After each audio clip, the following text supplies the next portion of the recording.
Hi hello ನಮಸ್ಕಾರ. The kitchen studio ಚಾನಲ್ಗೆ ಪ್ರೀತಿಯ ಸ್ವಾಗತ. ಮನೇಲಿ ಯಾವಾಗಲೂ ಒಂದೇ ರೀತಿಯ ಅಡುಗೆ ತಿಂದು ತಿಂದು ಬೇಜಾರಾಗಿದೆಯಾ? ಹಾಗಾದರೆ ಈ ರೆಸಿಪಿನ ಟ್ರೈ ಮಾಡಿ. ಈ ರೆಸಿಪಿ ಹೆಸರು ಮಿಕ್ಸ್ಡ್ ವೆಜಿಟೇಬಲ್ ಪರಾಠ. ಹಾಗಾದರೆ ತಡ ಯಾಕೆ, ಬನ್ನಿ ರೆಸಿಪಿಯನ್ನು ಹೇಗೆ ಮಾಡೋದು ಅಂತ ನೋಡೋಣ. ಒಂದು ಪಾತ್ರೆಗೆ 2 ಟೇಬಲ್ ಸ್ಪೂನ್ ಎಣ್ಣೆಯನ್ನು ಹಾಕಬೇಕು.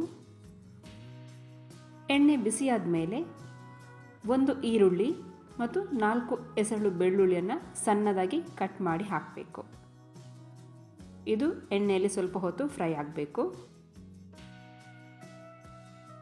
ಈಗ ಇದಕ್ಕೆ ನಾನು ಸಣ್ಣದಾಗಿ ಕಟ್ ಮಾಡಿರೋ ತರಕಾರಿಗಳನ್ನು ಹಾಕ್ತಾ ಇದ್ದೇನೆ. ನಾನಿಲ್ಲಿ ಕ್ಯಾರೆಟ್, ಬೀನ್ಸ್, ಕ್ಯಾಬೇಜ್ ಹಾಕ್ತಾ ಇದ್ದೇನೆ. ನೀವು ಬೇಕಿದ್ದರೆ ನಿಮಗೆ ಇಷ್ಟ ಆಗಿರುವಂಥ ತರಕಾರಿಗಳನ್ನು ಇಲ್ಲಿ ಸೇರಿಸಬಹುದು.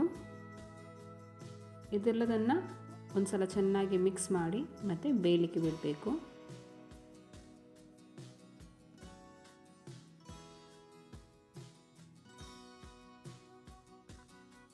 ಈಗ ಇದಕ್ಕೆ ಅರ್ಧ ಟೇಬಲ್ ಸ್ಪೂನ್ ಶುಂಠಿ ಬೆಳ್ಳುಳ್ಳಿ ಪೇಸ್ಟ್ ಹಾಕಿ ಸ್ವಲ್ಪ ಸ್ವಲ್ಪ ಫ್ರೈ ಮಾಡ್ಕೋಬೇಕು.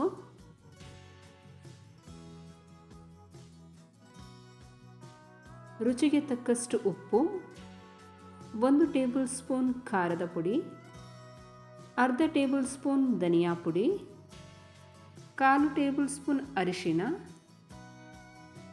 1/4 ಟೇಬಲ್ ಸ್ಪೂನ್ ಗರಂ ಮಸಾಲವನ್ನು ಹಾಕಿ ಮಿಕ್ಸ್ ಮಾಡ್ಕೋಬೇಕು.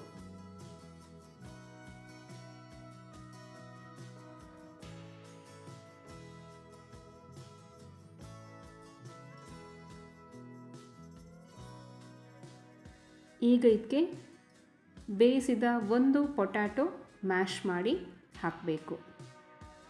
ಒಂದು ಸಲ ಇದನ್ನು ಚೆನ್ನಾಗಿ ಮಿಕ್ಸ್ ಮಾಡಿ ಈಗ ಇದರ ಮೇಲೆ ಸ್ವಲ್ಪ ಕೊತ್ತಂಬರಿ ಸೊಪ್ಪು ಸೇರಿಸಿ ತಣ್ಣಗಾಗಲು ಬಿಡಬೇಕು.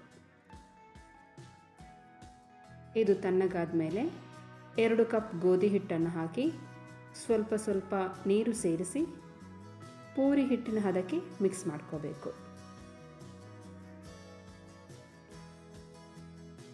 ಇದಕ್ಕೆ 1 ಚಮಚ ಎಣ್ಣೆಯನ್ನು ಸವರಿ 15 ನಿಮಿಷ ಮುಚ್ಚಿಡಬೇಕು.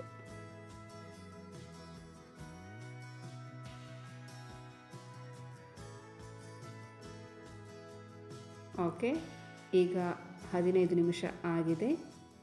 ಈಗ ಮೀಡಿಯಂ ಗಾತ್ರದ ಉಂಡೆ ಮಾಡಿ ಲಟ್ಟಿಸ್ಕೋಬೇಕು.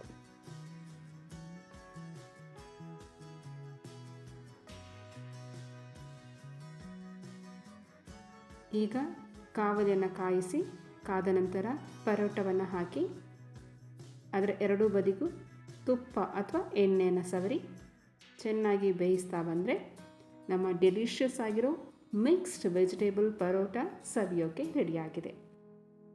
ನೋಡಿದ್ರಲ್ವಾ, ತುಂಬಾ ಟೇಸ್ಟಿ ಆಗಿರುವಂತಹ ಒಂದು ಡೆಲಿಷಿಯಸ್ ಆಗಿರೋ ರೆಸಿಪಿ ಅಂತ ಹೇಳಿದರೂ ಕೂಡ ತಪ್ಪಾಗಲಿಕ್ಕಿಲ್ಲ. ನೀವು ಕೂಡ ಇದನ್ನು ಮನೇಲಿ ಟ್ರೈ ಮಾಡಿ ಹೇಗಾಯಿತು ಅಂತ ಕಮೆಂಟ್ ಬಾಕ್ಸಲ್ಲಿ ತಿಳಿಸಿ. ಈ ವಿಡಿಯೋ ನಿಮಗೆ ಇಷ್ಟ ಆಗಿದ್ದರೆ ದಯವಿಟ್ಟು ನನ್ನ ಚಾನಲ್ಗೆ ಸಬ್ಸ್ಕ್ರೈಬ್ ಮಾಡಿ ಹಾಗೂ ಮುಂದಿನ ವಿಡಿಯೋಕ್ಕಾಗಿ ನನ್ನ ಚಾನಲ್ ನೋಡ್ತಾ ಇರಿ. ನಮಸ್ಕಾರ.